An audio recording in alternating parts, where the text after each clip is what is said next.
All right, everyone. So I do want to mention we are recording the class today.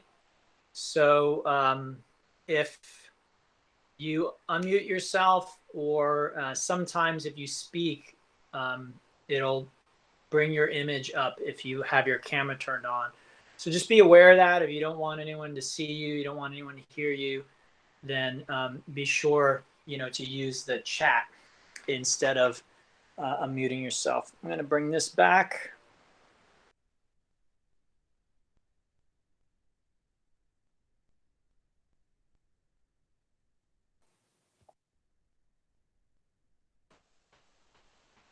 Okay, so everyone can hear me, right? We had a problem in the last class with that. Let me make sure. Can everyone hear me? Yep, okay, good. All right, so we're gonna get into our practice now. Today we're gonna do a flow for the spine. So you can think of this as a workout for your spine. Make sure I get my timer here. Where did I put it? There it is.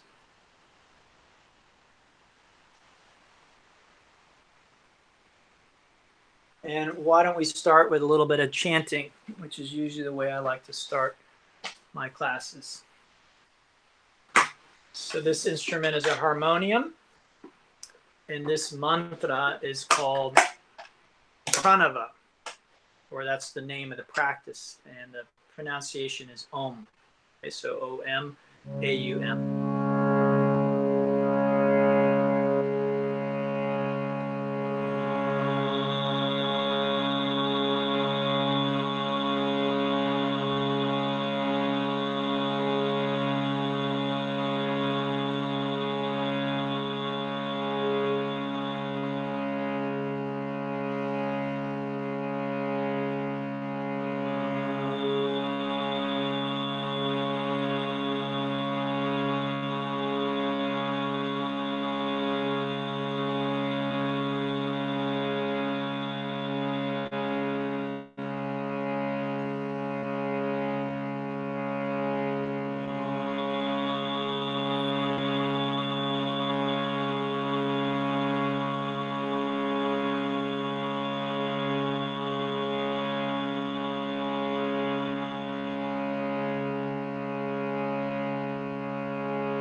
Namaste.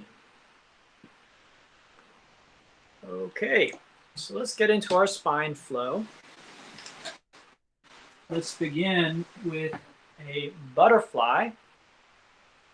We'll take the soles of the feet and join them together. We're going to push them out so that there's more influence in the spine. So not this. Okay, so it's more like this. And then we just relax forward and down. So again, not this, but just relax, letting gravity do it for you. Okay. Now, most of you have taken class with me before. It's more difficult to recognize whether or not someone has practiced with you before with just the names online, because I can't always see everyone's image. I don't know people. A lot of the way I know people teaching yoga is actually just from seeing them, from their face. So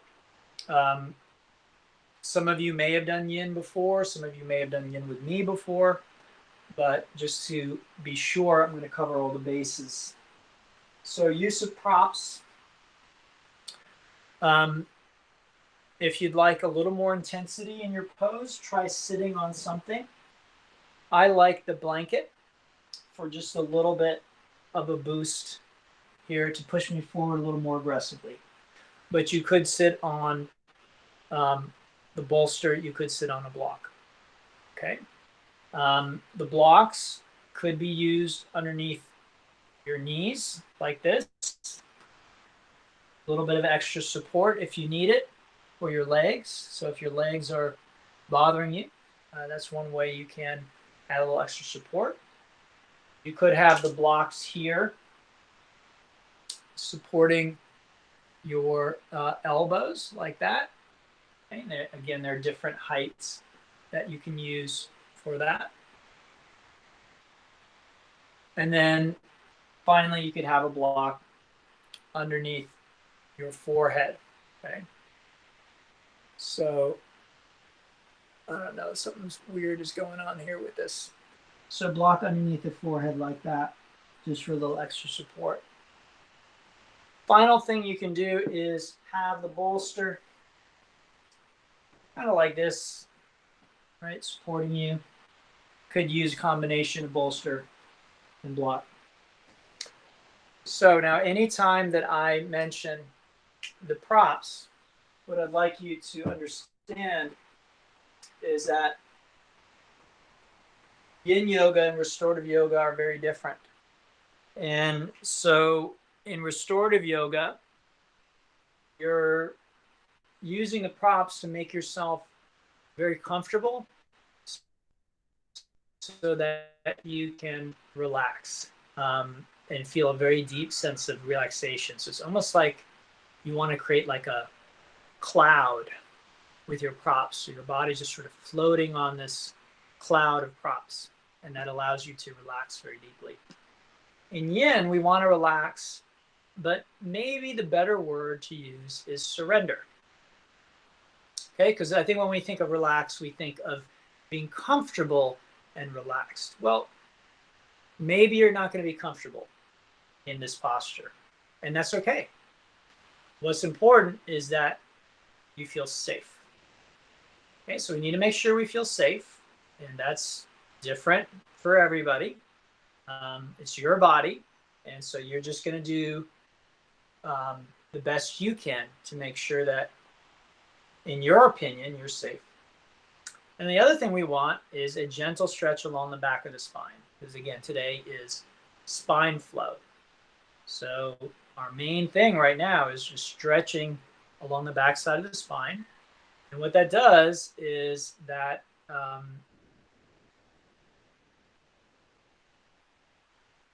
helps to decompress the spine.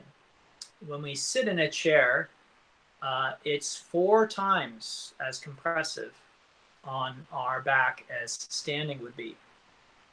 And since most of us sit quite a lot, compression in the low back is a real concern of ours. So decompressing the spine is a big part of one of the advantages we get out of today's flow. Now, you sit probably every day. Most of us do. And most of us sit too much. So more than would be good for our health optimally. So one of the reasons why we might do yin yoga on a regular basis is to help offset that. Some people do yin every day. Some people do it every other day. Some people do it a couple times a week. Again, that's going to depend on many different factors. All right. Let's go ahead and come up out of that butterfly. We continue with this theme of stretching our back, but now we just take our legs straight and we come forward and down. Use of the props is pretty much the same. I can sit on something. I can put something under my forearms, right, my blocks. I can put the bolster in front of me and lay my torso on it. Again, if you don't need any of those things, don't use them. It's really pretty simple. So in yin, we use the props if we need them. But it isn't our intention, again, to make ourselves super comfortable. We might be uncomfortable, and the reason why we might allow ourselves to be uncomfortable is because that's actually more beneficial for our health. So if you're a regular student of mine, you understand that concept. If you're new to my classes, then that might be a foreign idea to you, that something that is uncomfortable could be good for your health. But that's the truth. Physical therapy is very good for you, helps you heal, and that can be very, very uncomfortable. Okay? So please keep that in mind. This isn't about being comfortable. And again, whether we feel like we're relaxed or not, that's a different issue. What we want to do is really surrender. So we surrender to gravity. Okay. All right. So we're going to be here for about 3.5 more minutes. If you have any concerns, let me know. Again, put something in the chat if you need to contact me, or you can unmute yourself if you need to. But hopefully I'll hear. I think the chat makes a sound, so I should hear it if you leave something there for me.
Okay, so let's take our time gradually unwinding back onto our back.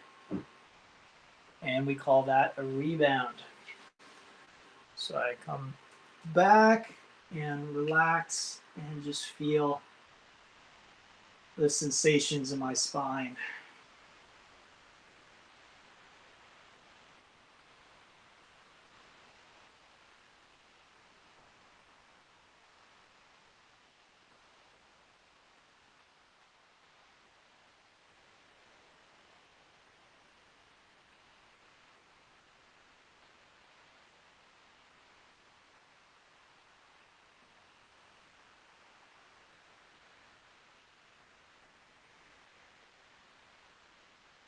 Good. Let's go ahead and bring our legs in now. We'll give them a little squeeze. Make some circles with the knees. Can rock back and forth, side to side. And just any movements that are nourishing, that bring a sense of balance and relief to the body are welcome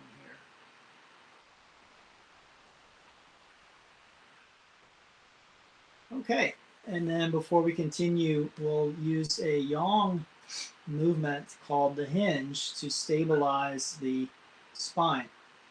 So we bring our hands under the hips like this, palms down. So I'm sitting on the back of my hands. I take my legs and extend them up. And if there's any pain in my back, I'm going to bend my knees. Okay, otherwise I'm going to keep those legs straight. I lift my head and neck and I inhale. And then exhale, I gradually lower the legs. And just before they touch, I inhale, pausing. And then with my next exhale, I relax again onto my back. Okay, let's do the other side of the spine here. So I'm going to move my hips over to the the right edge of my mat. And I take my left leg out to the left. Exactly how far is just going to depend on your body. Now I take my right leg and cross it over the left, like so. And then I reach up and grab my right wrist with my left hand. Okay? Now that might be it. If you feel a stretch here, then you're good, as long as it feels safe, right? Now, if you want to go a little further, then you take your shoulders and you wiggle them over to the left. All right, until you feel more stretch here. Now let's try and keep this right hip and right shoulder close to the ground. It doesn't need to touch the ground, but they're moving in that direction. Okay, so we're not rolling onto our side. And this is called banana. And again, I want to feel the stretch here. And I also want to feel that this is safe for my body. And if you're having any kind of issue, just leave it in the chat. And I'll get to it as soon as I can. Otherwise, we're just going to stay here again for 5 minutes, stretching and exercising the spine again. This pose compresses the left side of the spine and it stretches the right side.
A little less than a minute left here.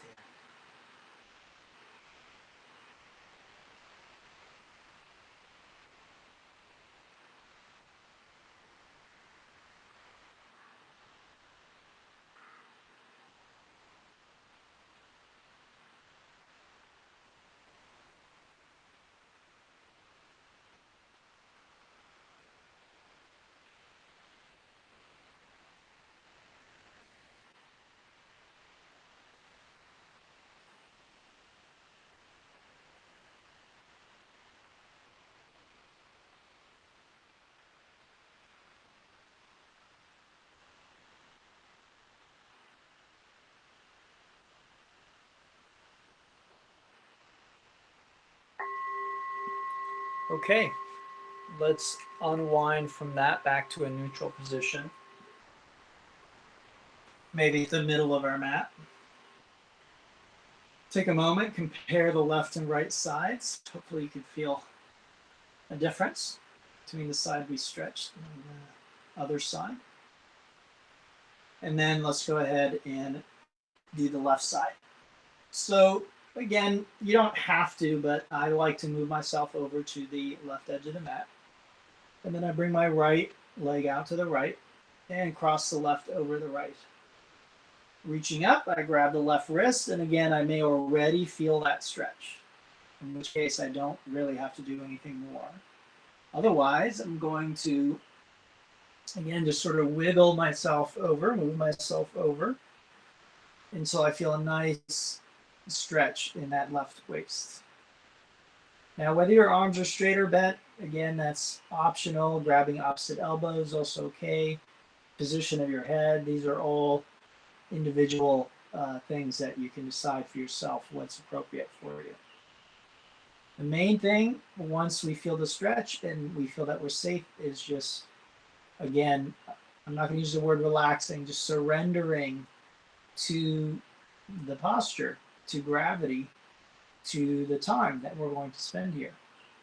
And again, you don't have to keep track of the time. I will ring the gong when it's time to come out. So just let go for a few minutes.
About 2 minutes left.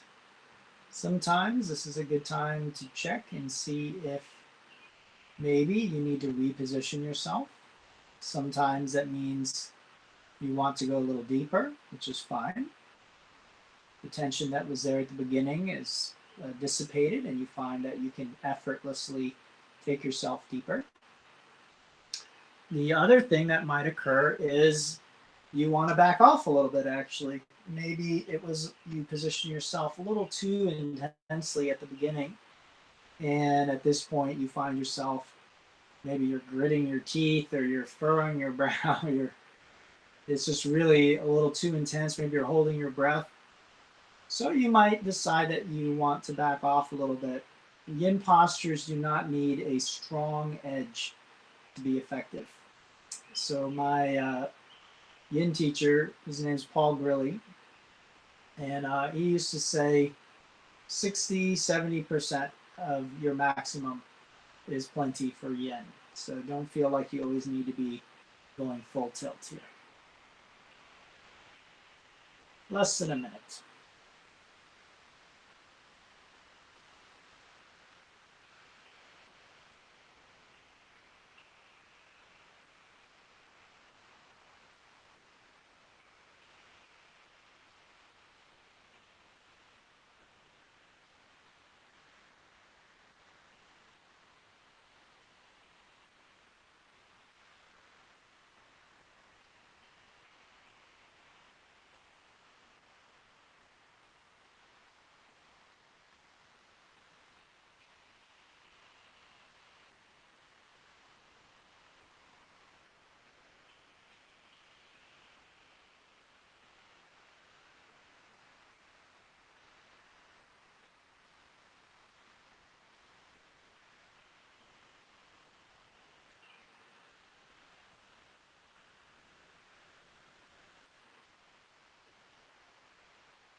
All right. Let's unwind. We'll come back to a neutral position. Okay, on your back. Again, we call that the rebound.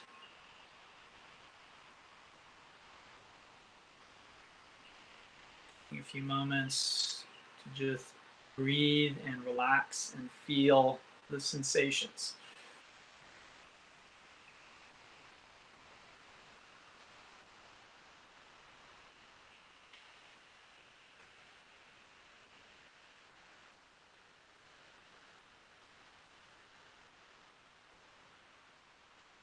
All right, let's hug our legs in. We'll give them a little squeeze, shake off the lingering discomfort as best as we can. It may linger, so you may not be able to get rid of it completely. That's okay. You just do the best that you can, getting as close as you can to feeling a little more balanced. And then this time we're going to hinge up, so I'll walk you through that. Hands under hips, we extend the legs again. Lift the head and neck, gradually lowering the legs. And then this time we inhale, pop the legs up, and we let the legs pull us up to seated, okay, to a seated position. Let's move into a tabletop for a little bit of bear pose. We come to tabletop, moving the spine and the hips, the shoulders, the neck, and the head, any which way that feels appropriate for our body, helping us to release tensions where we find them, relaxing tensions, bringing in blood flow to different parts of the body. Okay, and then we can come into a down dog. Same idea, but with the lower parts of the body, bringing in blood flow, movement, energy. Okay, and then come forward onto your belly. I grab the props so that I can demonstrate the use of the props in this next posture. Okay, so you're coming forward and down onto your belly, and then you're going to prop yourself up on your elbows. That's called a sphinx. It looks like this. So first thing, make sure you feel safe and make sure that you feel a little bit of compression, just a little bit in your back. Okay, if you don't, you may need to push yourself back further, and I'll show you how to do that in a moment.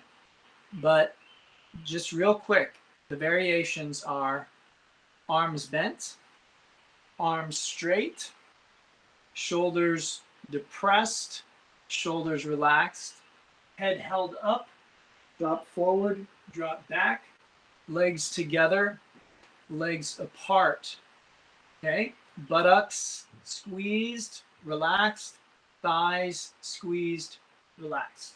All right, so those are all the different things that you can try out. And then there's the props. All right, props take a little longer, so I'll get to that now. So again, head is heavy. So I may want to support my head with a block like this. Okay, feel free. This isn't so much about your head. It's really about your low lumbar spine. Again, right back here, I want to feel a little bit of compression.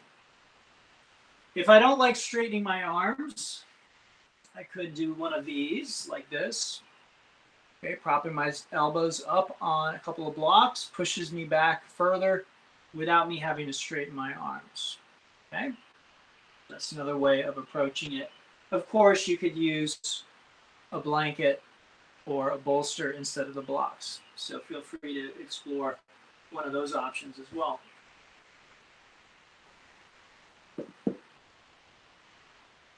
I think I'm going to use this today. This is one of those poses that, you know, for me and my body, it's quite variable. Some days I can push back really far before I really feel much of anything. Other days I, you know, come up on my elbows and it feels like plenty. And so this emphasizes the point that I often like to make in class, which is that our bodies really are fluid. I know they seem like they're solid, but what I mean by fluid is, I mean, they're always changing. You may have heard the expression, you can't step in the same stream twice. Have you heard that? And what does that mean? It means that, you know, the water that was in the stream when you stepped in it is not there the next time you come to the same stream. That water's already gone. So it's not the same stream, even though there's water flowing in the same place. It is not the same stream. It's not the same water. Well, you don't wake up with the same body twice. You don't even have the same body at the end of the day that you had at the beginning of the day. And this is why sometimes with these postures, we might find if you and I were living in an ashram and we were practicing yoga all day together, we might very well find that if we do certain postures in the morning, we experience them in one way, and then in the evening we experience them in a very different way. Same postures.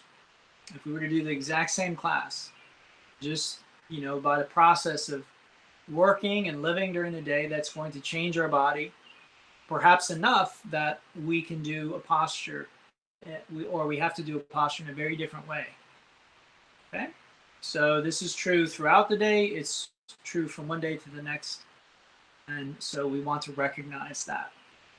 Otherwise, our ego comes in and says, no, I do Sphinx. This is called Sphinx, or seal, where your arms are straight. No, I do it this way. I always do it this way. And that's when we can run into a problem. All right, a little less than a minute left here.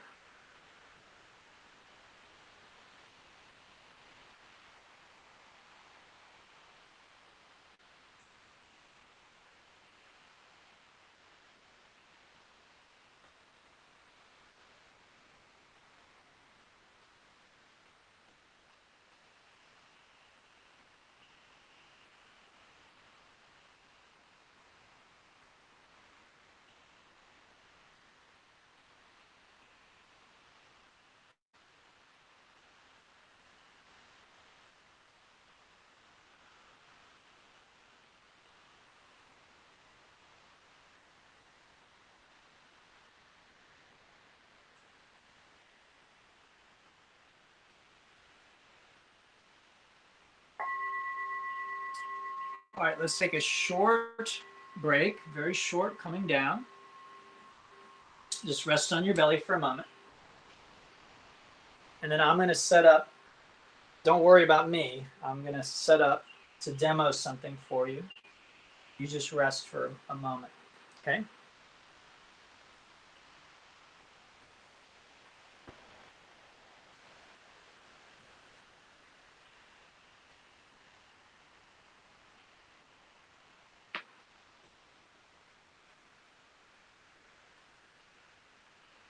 Okay, go ahead and press back to a kneeling position. This is our most challenging, probably our most challenging posture of the evening. Potentially the most dangerous, and also potentially the most therapeutic, the most beneficial. Okay, so I want you to keep all of that in mind as we do this. There are two main areas that give people difficulty with this posture: the ankles and the knees. So let's talk about the ankles first. If your ankle joint is not very flexible, then you can roll up a blanket, as I've done, and put it under your ankles like this. Okay. If it's not your ankles but your feet, just the bones of your feet hurt, then you can just put a blanket underneath you like this. So you're just adding a little bit of extra padding. Okay. You can sit on your heels. You can sit between your heels. You can sit on a block that is between the heels, okay, especially if that helps with your knees. Okay, your feet can point back or they can point out to the sides, whichever one puts less strain on your knees and your ankles. Okay, and then finally, if your knees are hurting, try knees a little wider. Now, once your ankles and your knees are happy, relatively speaking, this may never be your favorite position, but once you feel safe, again, you need to feel safe. If you feel stretch here in the front of your thighs, you're going to stay right there. Okay? If you do not feel a stretch at the front of your thighs, then you can begin to lower back. So, hands, that might be it, elbows, or you can see I've created a little support for my back. So this is appropriate for many people. They can't go all the way back, so they just support themselves. And you can even put a block here behind your head. So this is what I like to call the yoga lazy boy, right? We're in our yoga lounge, just lounging, relaxing. This is very much like something you would do in restorative yoga. But again, I'm actually trying to work my back. So someone with my level of flexibility, I don't feel my back at all here. So even though I'm very comfortable, this is not how I would do the pose. All right, so a variation of this is you get rid of this block. The bolster's flat, and you come all the way back like this. Now I feel my back. Okay, so I could actually do the pose like this if I wanted to. All right, I'm feeling a little bit of compression back here. But you might find that even at that point, you don't feel your back and you want to go a little further. So, crown of the head or all the way back onto your back. Now I really feel my back. And this is how I like to do the pose. And I like to feel that nice, juicy compression into the sacroiliac region. And sometimes when you hear yoga teachers talk, it sounds like compressing the sacroiliac joint is dangerous or bad, but it's not. It can be, but it's not inherently. So again, our body actually needs compression to stay healthy and to perform optimally. It's not like we want to avoid all compression. It's really only people who have bad backs, who have damaged backs, who may need to avoid compressing damaged discs, already damaged discs. Ironically, probably part of the reason that they have damaged discs is not enough good compression and too much of one kind of compression. Okay? So again, you can overdo anything, yin or yang. This is what is so important for us to remember, is life is a dynamic exchange of what we might call masculine and feminine energies. That is what creates life. That's what makes life interesting and rich and vibrant, is that the opposites are always playing off of one another. Sometimes it might seem like we want to eliminate one or the other, you know? Maybe we love summer, and so we think, I wish winter didn't exist. And there are places you could go on the planet where winter doesn't exist. You might find if you go someplace like that you actually start missing winter. Maybe not. That depends. But on most of the planet, again, we have this dynamism. We have this tension between the opposites. If all the planet was the Antarctic, or all the planet was the tropics, then we wouldn't really have a planet. It requires that all of that dynamism and tension of the cold and the heat and things moving and exchanges of energy to keep the planet going as it is. And this is just sort of a cosmic truth. If we go out into the universe, we find that these energies, yin and yang, are always playing against one another. So for us, in both Taoism and in yoga, there is a concept of the macrocosm and microcosm.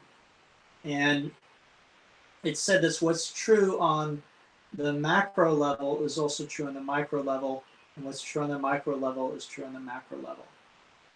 Right? So in a sense, our body is like a little universe of its own, and the same principles that apply in the cosmos also apply for us as well. All right, so there are three ways out of this posture, right? One way is you just remove your legs one at a time. Another way is to roll onto one side, and another way is to push yourself up, okay? I like to release the legs, so I just do that and relax my back, but not everybody can do that. All right, so releasing the tension, you should feel a sort of dissipation of the tension in your body. I definitely feel it in my knees and my back right now. Even though it's not a knee pose, it still puts a certain amount of stress on those joints. And again, as long as I don't overdo that, it's actually good for me. You may be familiar with the saying, what doesn't kill you makes you stronger. I forgot who said that. But it's not exactly true when it comes to yoga, but it's almost true. We could say what doesn't injure you makes you stronger.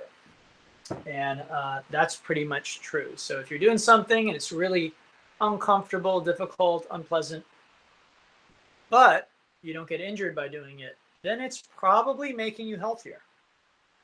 And I know that can be a tough nut to swallow, right? We might be like, ooh, I don't like that. I don't like it either. I wish that life were such that, only pleasant things made us stronger.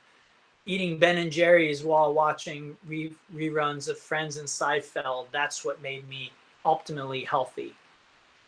Just not the way that it is, right? In order for me to be healthy, I need to go outside, I need to sweat, or I need to do yoga, be a little uncomfortable, and that's actually what brings my body to optimal health. All right, let's bring our legs in. We'll give them a little squeeze, shake it out, move a little bit.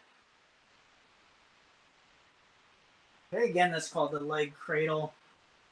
And again, just experimenting with some different things to find what works best.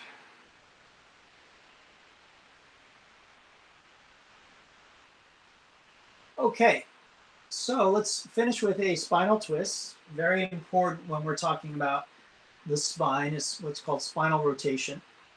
Bring our legs in. We're going to cross the right knee over the left. You can cross the ankles as well, but you don't have to. And then we'll drop the knees to the left. Okay. Now you may want to use a block under the knees. You're welcome to do that. Okay, but you don't have to. Right? You can also experiment with your arm position. So bringing this left arm up, sorry, right arm up higher. Okay, lower, bending the elbow. Having the head look to the right, up, or to the left. Again, maybe a block or bolster or fold a blanket under the knees, or maybe not. I prefer not because it allows gravity to pull me a little deeper into the twist. And generally, that's what I'm looking for when I'm doing these yin postures. Is I'm trying to stress my body just a little bit.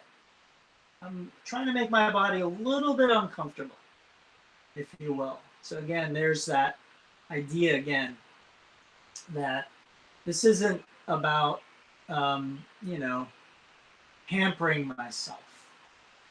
I think yoga has gotten a little bit mixed up with you know, sort of what I might call a spa mentality, where we think that it's about pampering ourselves and, you know, luxuriating.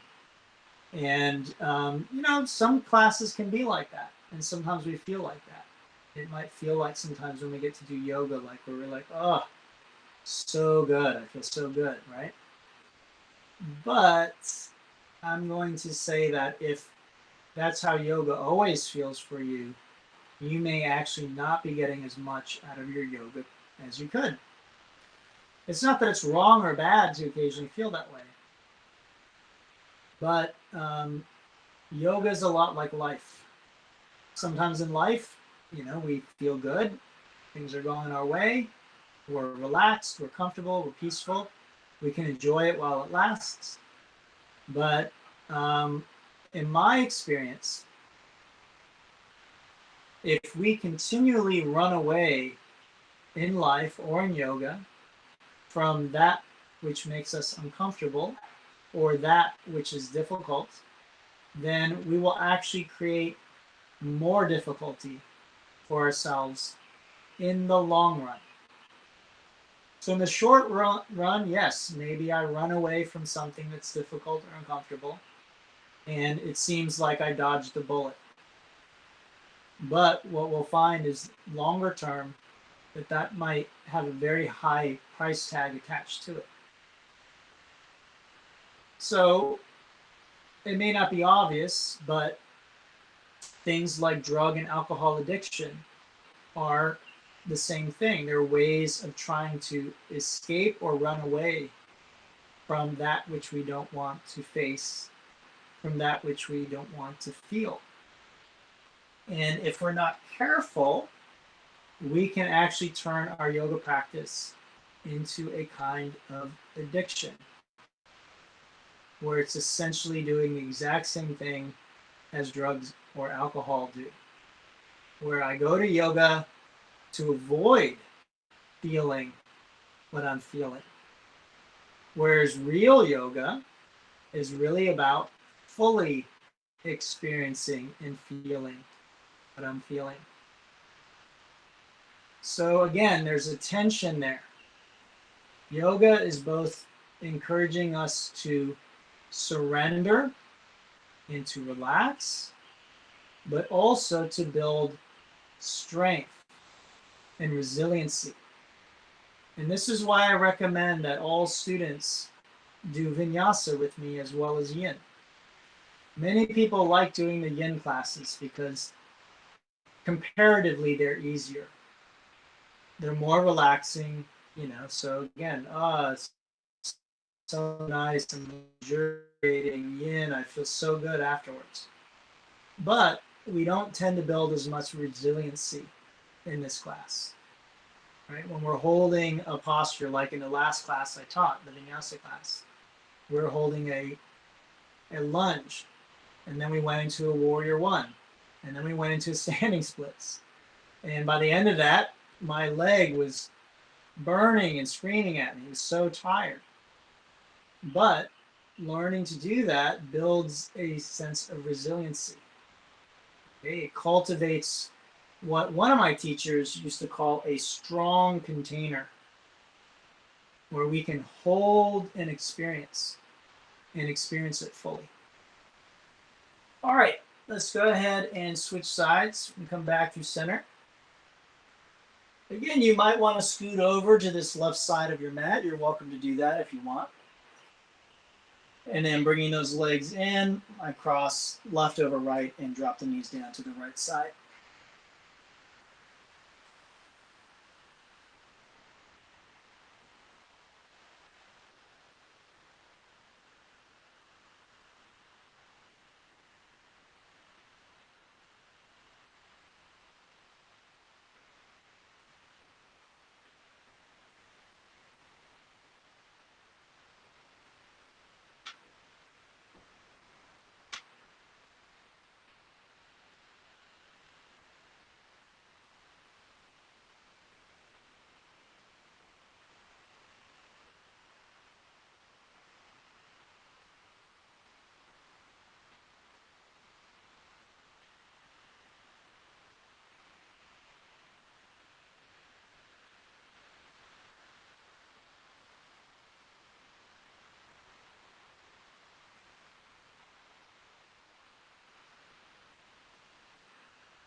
All right, so gradually unwinding. And let's relax on our back for a moment. Again, that's called a rebound. And the best way to rebound is just in stillness, silence.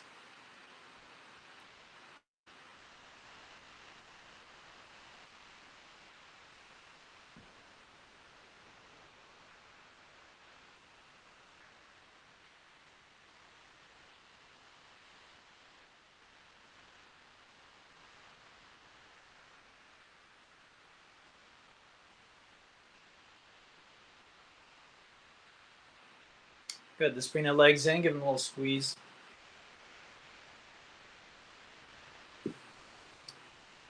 Shake it off. And then we will transition to a more meditative practice called Yoga Nidra. Nidra is sleep. Yoga in this context means meditation. Okay, so if you have any music playing, I recommend that you shut it off now. If there are other people with you in the house, maybe ask them to be quiet for the next 10 minutes or so while you do your meditation. This is a guided meditation, so don't worry, I'm not going to leave you on your own. And it's done laying down. So if you have a bolster, grab your bolster, put it under your knees, laying back flat on your back. Okay. If you're at all chilly, I doubt it, but if you are, cover yourself with a blanket. You can put a little padding underneath your head and neck, but try and avoid having your head raised up with a big pillow.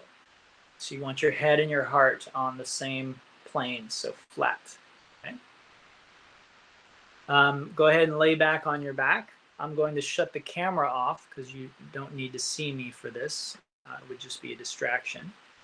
But you'll still hear my voice. So please make sure that you can hear me loud and clear. You might need to turn up the mic. Okay. So many of you have done this with me before. Again, Yoga Nidra is a guided meditation practice. It's done laying down in Shavasana. It's very therapeutic, and this has been shown through clinical study. So it's not my opinion. It's not the opinion of the yoga tradition. It's science. It's also a very spiritual practice. So it tends to take us much deeper than just the postures do. Okay? So the two most important instructions are you'd like your body to remain still and you'd like your mind to remain awake. When was the last time that happened? If you meditate daily, which I recommend, then maybe it happened already today in the morning. For many of us, that doesn't happen unless we're doing meditation, whether it's Yoga Nidra or another kind of meditation. Body still, mind awake. Okay, that's what we're going for. So make yourself very comfortable. Set the intention to allow your body to remain still, and set the intention to remain alert and awake throughout the practice. Today, I'd like to give you the opportunity to work with a personal intention, what's called a sankalpa. To do this, you will need a statement of intention. And the statement of intention should be made in the first person, in the present tense, and use only positive or affirmative language. So a great example of this might be, I am healthy.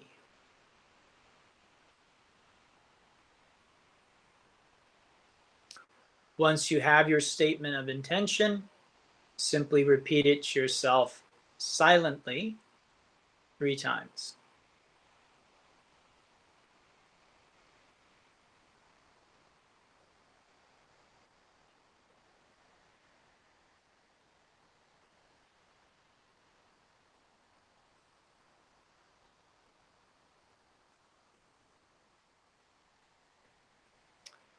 All right. Now, I'm going to begin to name different points on your body. As I name these points, simply shift or move your attention or focus to each point. For the best results, do this without moving your body, and again, without actually losing consciousness or falling asleep.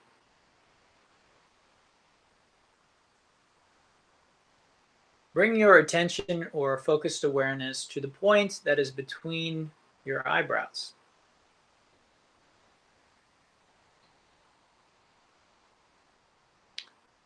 Now to the pit of your throat.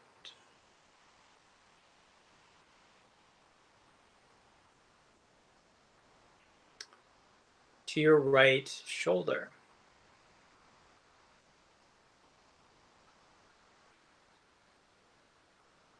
To the elbow.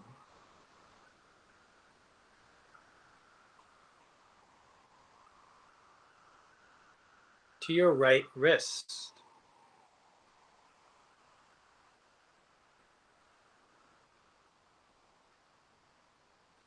To the tip of your right thumb.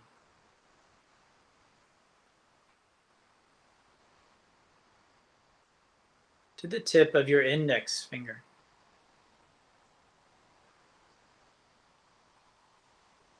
Middle finger.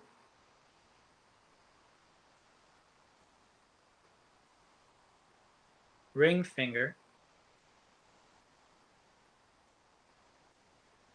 And little finger.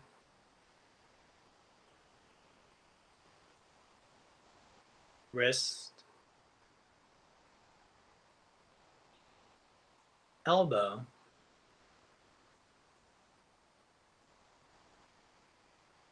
Shoulder. And the pit of your throat.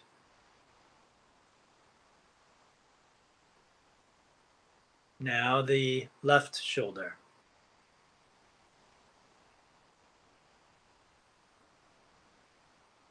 Elbow.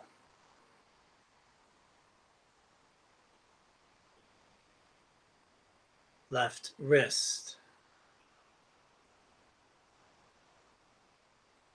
The tip of your left thumb. The tip of the index finger. Middle finger. Ring finger. Little finger.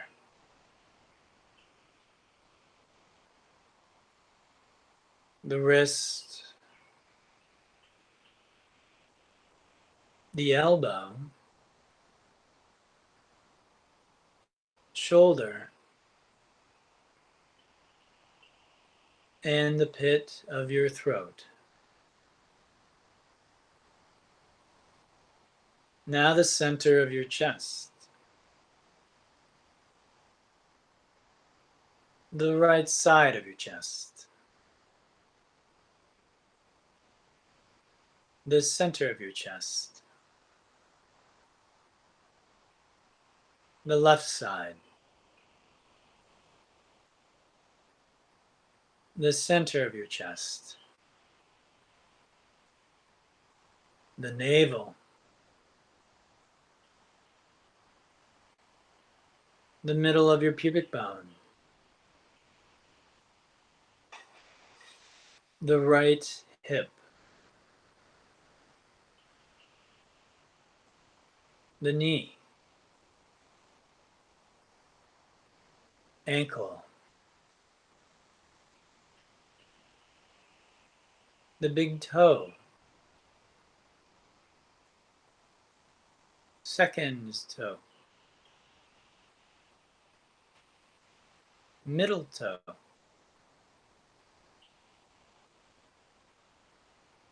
Fourth toe. Little toe.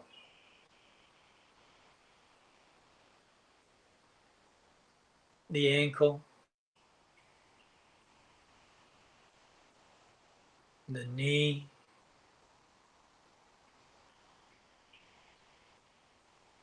the hip, and the middle of the pubic bone.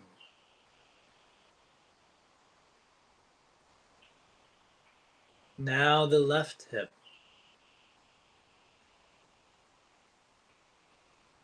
left knee, the ankle,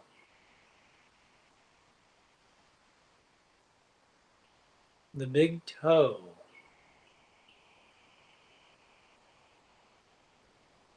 second toe,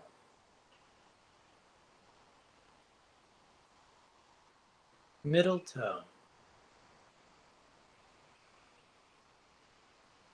fourth toe, little toe, the ankle, the knee, the hip, and the middle of the pubic bone.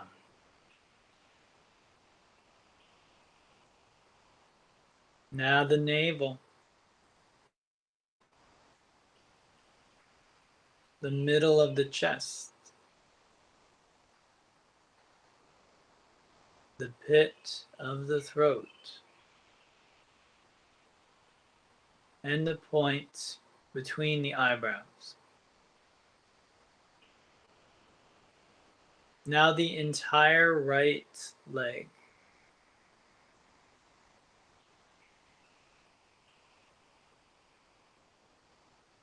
the entire left leg,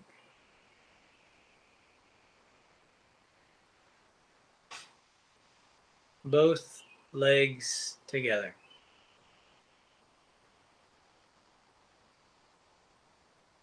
Your whole right arm,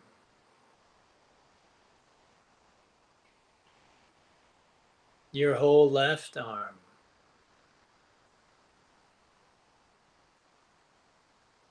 both arms together.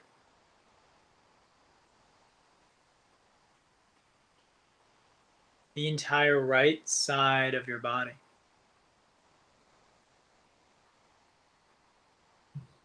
The entire left side.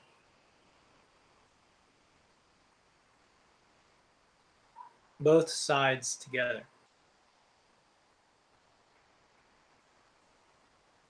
The whole front of your body. The whole back of your body.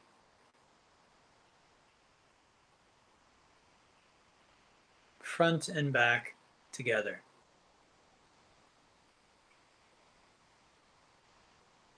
Now your whole head.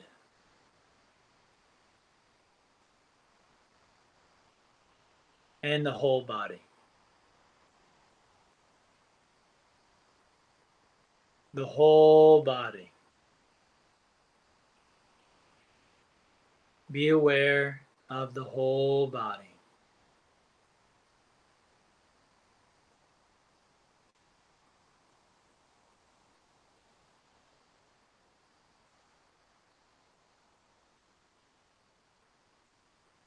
Now return awareness to the point between your eyebrows.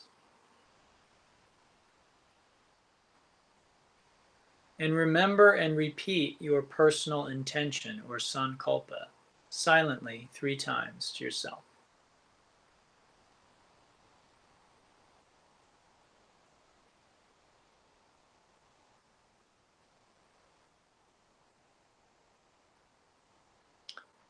And then put the intention aside as you begin to deepen your breathing.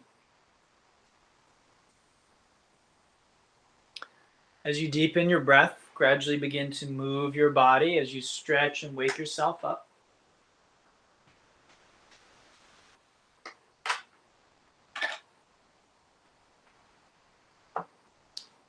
And when you sense that you're ready, go ahead and make your way up to seated.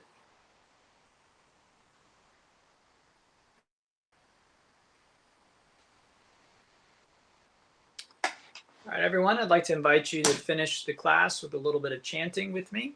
So the words are Loka Samasta Sukhino Bhavantu.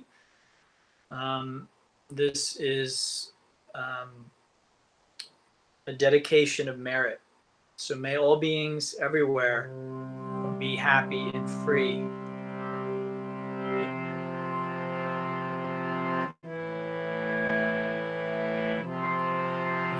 Loka Samasta Sukhino Bhavantu. Loka Samasta Sukhino Bhavantu. Loka Samasta Sukhino Bhavantu. Loka Samasta Sukhino Bhavantu. Loka Samasta Sukhino Bhavantu. Loka Samasta Sukhino Bhavantu.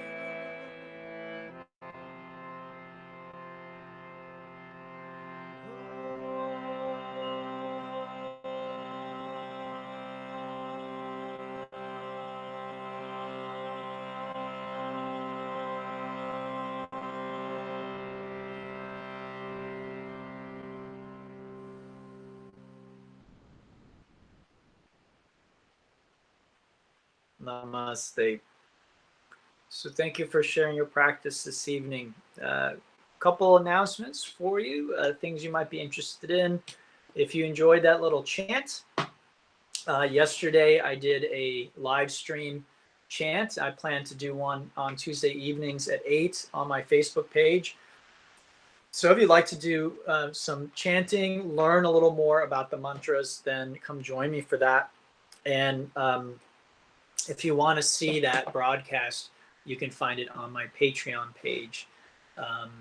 And you can find me on Facebook, and I can send you a link to that. So it's up there. It's free. We do a little bit of a little more chanting than we just did. It's a different chant, but it's a beautiful one. Nonetheless, I'm playing the guitar. The other thing I want to mention is if you enjoyed that meditation we did, I'm going to do one tomorrow on Facebook at noon. It's probably going to last about 30 to 40 minutes, maybe 25, 45 minutes, somewhere in there. And it's going to be longer than the one we did today. And it potentially allows you to go deeper and to have some really deep psychic, emotional, energetic shifts. So Yoga Nidra is a very powerful practice. So if you'd like to join me for that, again, it's going to be free. It's going to be on my personal Facebook page. If we're not friends, you can find me on there, friend me. Be happy to join you. All right. Thanks, Adrienne. So thank you, everybody. Have a lovely week. If you're available in the afternoons, come and see me at 4:45 for Vinyasa and stay for Yin at 6. Otherwise, I'll hope to see you next week at 6 for Yin. Namaste.